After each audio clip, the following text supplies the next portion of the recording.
नमस्कार। बिहार में बहार है, सुशासन की सरकार है, शराब पर प्रतिबंध है, शराब का जो व्यापार है वो प्रतिबंधित है। लेकिन नवादा में होली के ठीक अगले दिन से लोग मरना शुरू होते हैं और अब तक 15 लोग जहरीली शराब पीकर मर चुके हैं।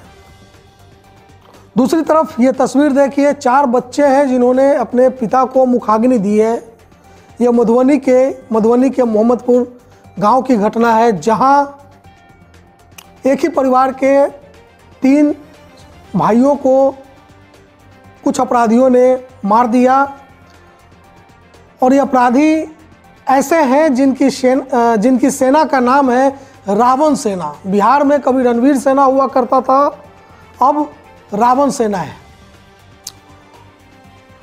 लोकतांत्रिक अधिकार है, आप कोई भी सेना बना सकते हैं, लेकिन अब ये रावण सेना बिहार जैसी जगह पर और उस आदमी के द्वारा जिसके नाम के अंत में झा लगा है, कोई मिस्टर प्रवीण झा है, उनकी एक सेना है जिसका नाम है रावण सेना।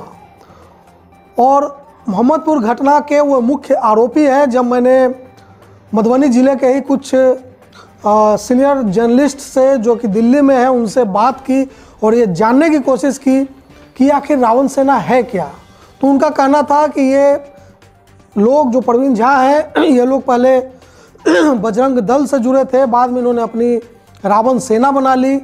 और ये जिस तरह से गली मोहल्ले में जो तरह तरह की सेनाएं खुल गई हैं उसी का एक अगला सीरीज है। बाकी उस घटना में ये बात आई है सामने कि एक स्थानीय पोखरा को लेकर विवाद था, मतलब ज़मीन का विवाद था।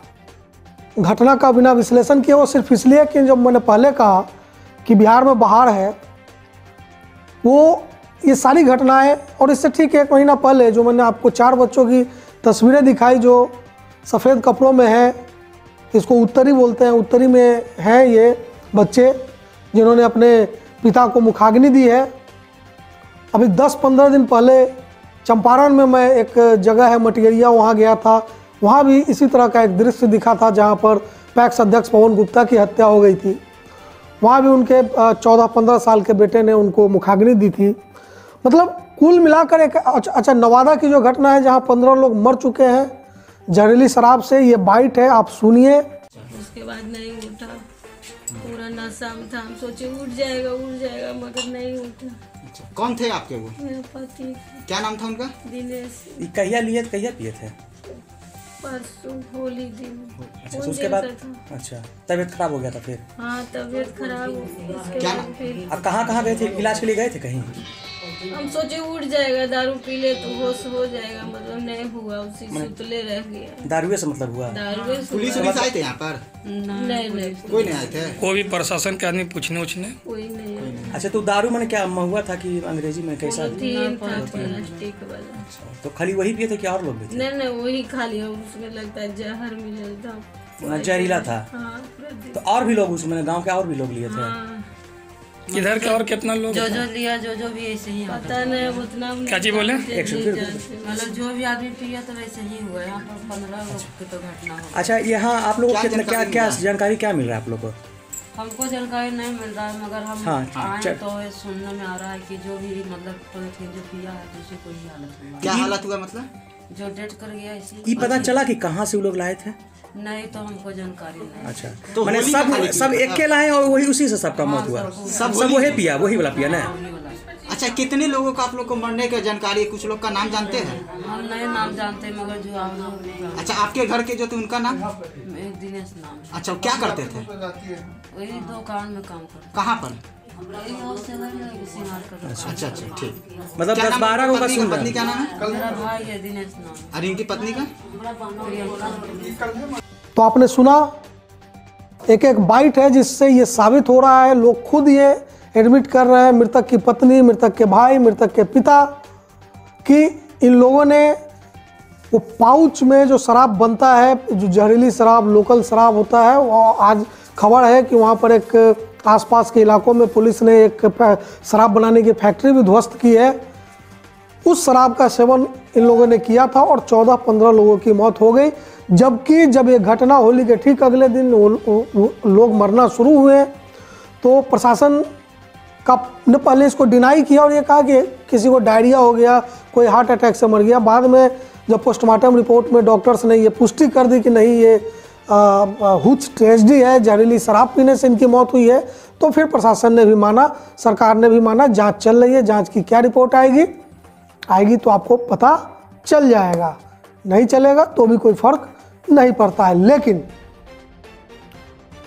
पिछले कई सालों से बिहार में शराबबंदी है। शराबबंदी एक अच्छा निर्णय है नीतीश कुमार का, लेकिन इस शराबबंदी की वजह से अब बिहार में क्या कुछ हो रहा है।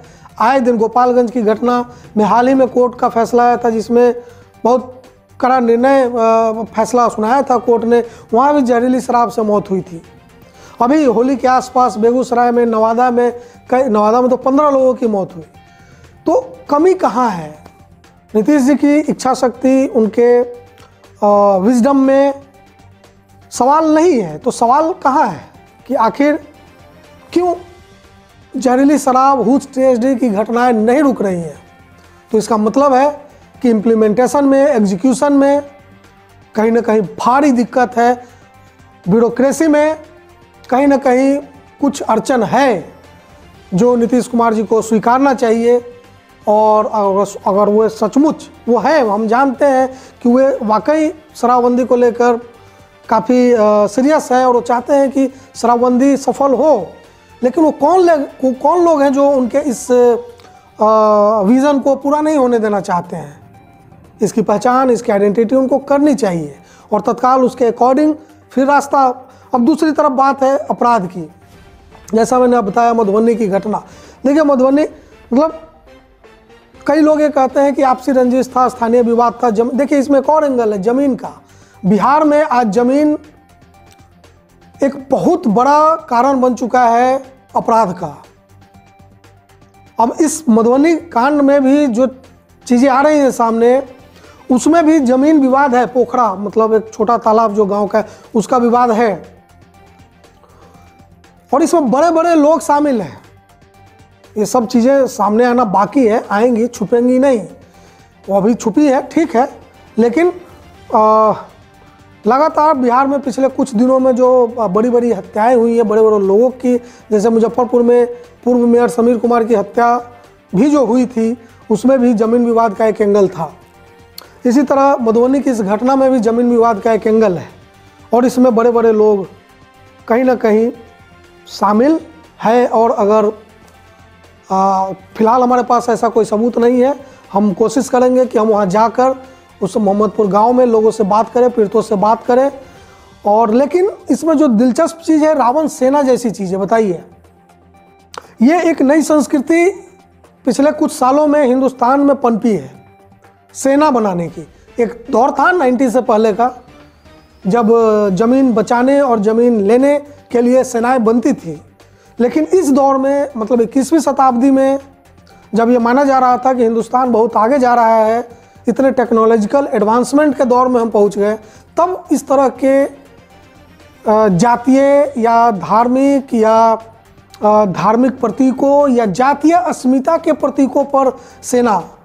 जब मेरे पत्रकार मित्र जो कि खुद मधुबनी से हैं, वो भी झाजी हैं, दिल्ली में हैं, उनसे मैंने पूछा कि भाई ये क्या रावण सेना, तो उनका कहना था कि कुछ लोग हैं, कुछ ब्राह्मण हैं जो वो रावण को वो अपना आइडल मानते हैं। बड़ी अजीब स्थिति है। मानते हैं, ठीक है, मानने में हमें नहीं कह सकते कि आप मत मानिए, लेकिन इस तरह की चीज़ों को होने देना, उस पर लगाम न लगाना, बड़ी घटनाओं को निमंत्रण देने के बराबर है। और बिहार में यही हो रहा है, चाहे वो शराब का मामला हो या अपराध का मामला। इन बच्चों की तस्वीरों को देखिए और सोचिए कि आखिर हम बिहार में किस तरह का भविष्य निर्माण कर रहे हैं। एक तरफ जो सोशल फैब्रिक है, जो सोशल स्ट्रक्चर है, मधुबनी का अलग है, नवादा का अलग है। नवादा में बहुत ही गरीब लोग, पिछड़े वर्ग से आने वाले लोग हैं, यहाँ पे अग्री जाति के लोग हैं, लेकिन जो स्थिति है वो स्थिति न उनके लिए अच्छी है न इनके लिए अच्छी है। जिम्मेवार कौन है, सोचना पड़ेगा। सोचिए।